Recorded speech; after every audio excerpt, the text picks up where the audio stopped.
Fait de cette année une année d'évangélisation.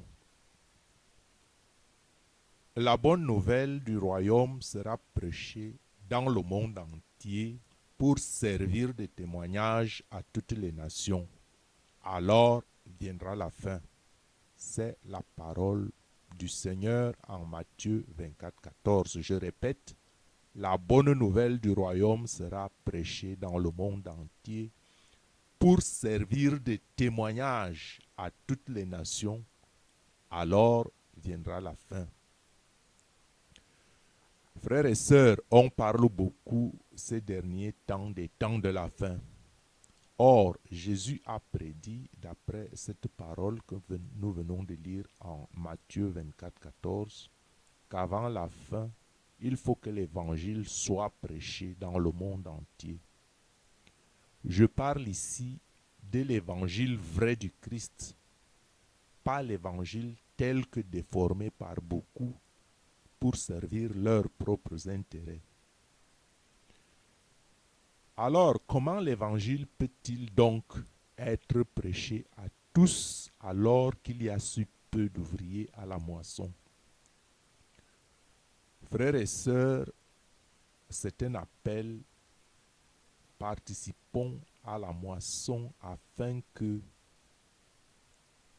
le chef de la moisson nous trouve en œuvre dans une mission d'évangélisation comme il en a exprimé le vœu à ses apôtres, dont nous sommes les vrais représentants aujourd'hui.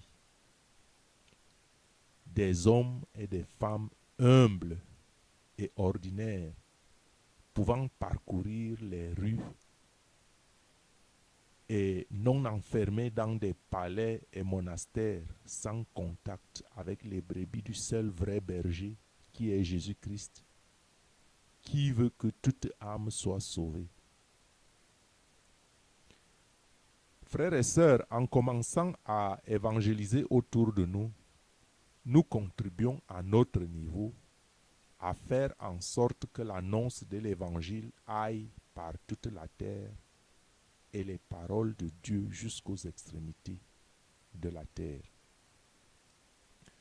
Frères et sœurs, si vous avez entendu et connu la grâce de Dieu, conformément à la vérité, répandez-la autour de vous afin que la majorité en profite et soit sauvée. C'est le souhait et la volonté de Dieu. C'est pourquoi, en tant qu'élus et vrais disciples de Jésus, nous devons enfiler dorénavant les sandales pour annoncer la bonne nouvelle du royaume et l'évangile de paix de Jésus-Christ. Prêchons la parole de la foi et trouvons le courage et le zèle qui nous donnent la force de renverser les raisonnements du monde et toute hauteur qui s'élève contre la connaissance de Dieu, afin d'amener toute pensée captive à la connaissance du Christ et de son royaume. La parole de l'Éternel n'est-elle pas comme un feu ou comme un marteau qui brise le roc de la fausse connaissance, le roc de la fausse estime de soi, le roc de l'incrédulité, le roc de la désobéissance et du péché. Que cela soit pour vous un joie de satisfaction, frères et sœurs, de participer au progrès de l'Évangile, parce que en tant que chrétien croyant, Jésus est le centre et doit être le centre de votre existence. En lui seul se trouve la plénitude de la vie et du salut, sur la terre comme au ciel. Jésus est votre présent, Jésus est votre avenir, Jésus est votre vie. Commençons à accepter notre situation actuelle comme signe de reconnaissance et de remerciement pour le don gratuit de la vie. Je dis, commençons à accepter notre situation actuelle comme signe de reconnaissance et de remerciement pour le don de la vie. quelle qu'est la situation que vous vivez. À partir de ce moment, vous comprendrez qu'il est évident et impérieux que tout homme ait urgemment besoin de Jésus, si bien que ceux qui ont eu le bonheur de le rencontrer et de le connaître déjà doivent se donner pour objectif de le connaître davantage et entreprendre la mission et le devoir de l'annoncer aux autres par amour du prochain et par amour du Christ, qui ne veut que personne ne se perde. Et c'est là qu'intervient l'enjeu fondamental du salut éternel. L'évangélisation sauve de la mort, pas forcément de la mort physique, puisque Jésus a été ressuscité. Nous le serons aussi, et c'est ça la bonne nouvelle.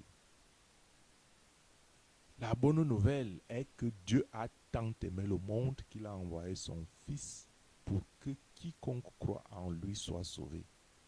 Du moins, nous qui suivons ses pas et ceux qui entreprennent de le faire. Il n'est pas tard. Il suffit de commencer maintenant. Il suffit de commencer aujourd'hui. Et c'est pour cela qu'il faut faire connaître cette vérité, cette bonne nouvelle à tous, quand bien même tout irait mal. L'avenir avec l'évangile de Jésus-Christ est très prometteur. Je dirais même que l'avenir est l'évangile. Les promesses bibliques rassurent que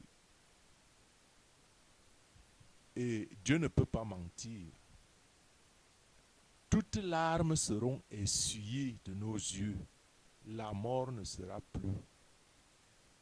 Ce sont des vérités fondamentales que vous devez apporter aux autres, à moins que vous soyez déjà vous-même convaincu.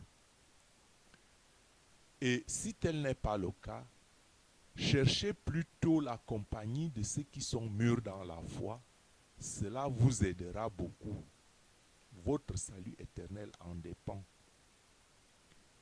La foi en Jésus-Christ est le seul canal que Dieu a établi pour être sauvé, car Jésus-Christ seul est médiateur entre Dieu et les hommes. Au-dessous du ciel, il n'y a aucun autre nom.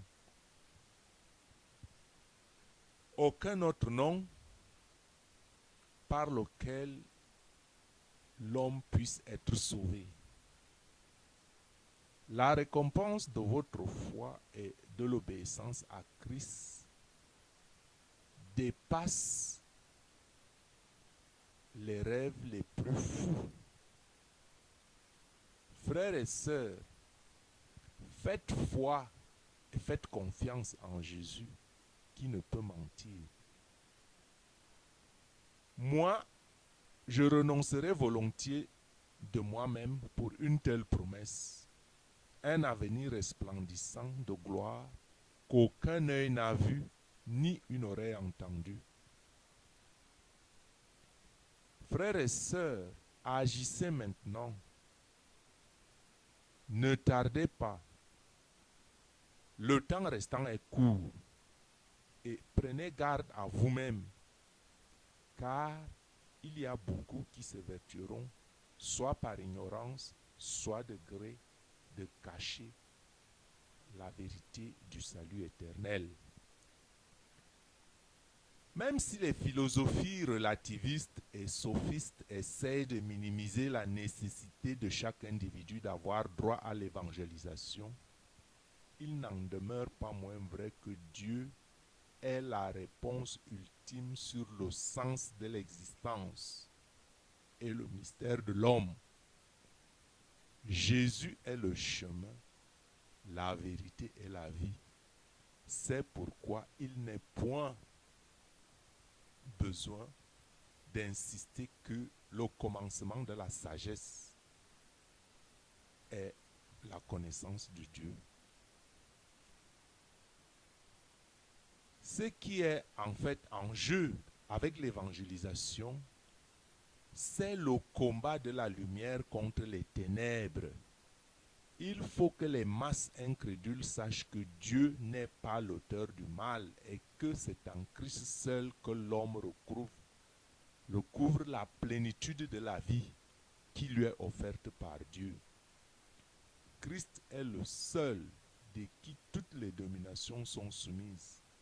Sans lui, nous sommes et serons toujours à la merci des forces du mal. C'est le sens du sacrifice de Jésus sur la croix pour que nous retrouvions le chemin de la liberté des enfants de Dieu, liberté perdue par Adam et Ève, nos ancêtres.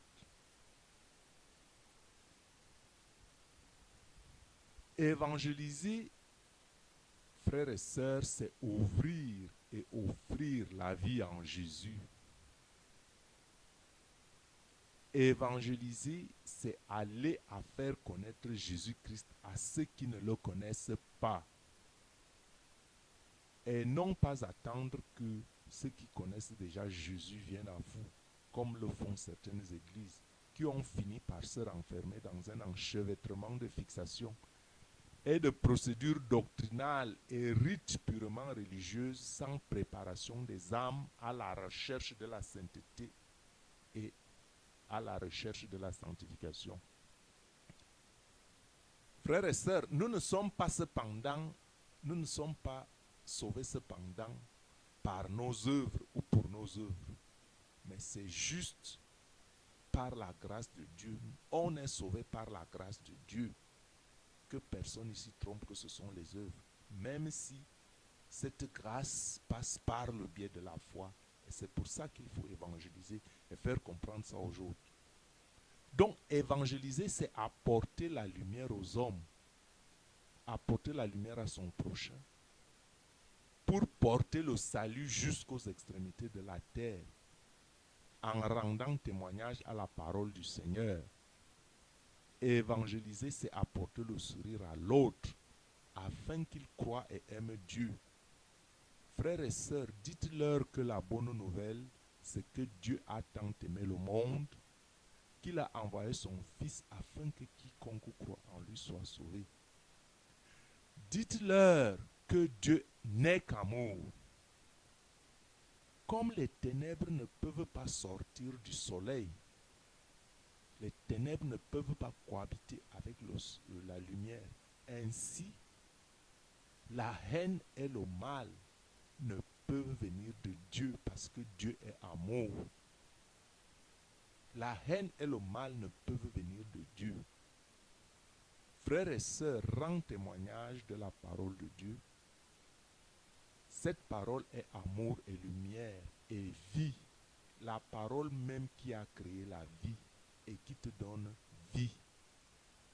Rendons-lui gloire en l'annonçant aux autres qui par ignorance, par incrédulité ou par orgueil ont honte de Dieu ou méprisent la parole qui leur donne vie et qui ont fini par sombrer dans des philosophies humaines qui mènent à la perdition. Il y a une seule voie et un seul chemin, c'est Jésus-Christ. Frères et sœurs, en cette heure tardive, très très tardive, dites à toutes vos connaissances que Dieu nous appelle tous à la repentance. Frères et sœurs, allez avec zèle, mais usez de l'intelligence dans l'approche du sujet, de peur que l'ennemi n'exploite votre initiative et ils tenteront peut-être de vous taxer de pas normal. Frères et sœurs, priez que l'Esprit Saint vous accompagne dans toute votre entreprise. Seigneur, sois avec nous et Dieu lui-même t'entourera de sa muraille de feu. Dieu bénisse ton ministère naissant. Amen.